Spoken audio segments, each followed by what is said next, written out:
Ako po si Eli Calapis, technical po ng Sika. Meron po kaming product na ipakilala, K11 Flex na waterproofing. 2 component po siya, part A, part B. Pag makabukas po natin sa balde, nandito na po yung liquid component sa kanya.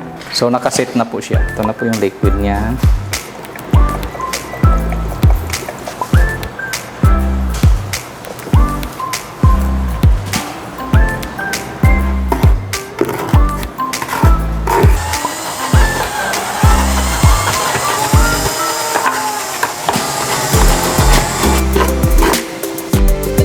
Surface preparation sa kanya.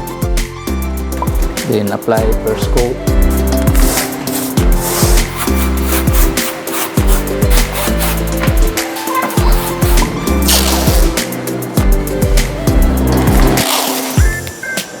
So nag-dry na po siya. So pwede na po natin siyang i-proceed yung second coat. So lahat po ng waterproofing natin, application is 2 coats na po yung minimum natin. Kanina, pag ganun tayo, so ngayon naman, pa-cross na naman tayo.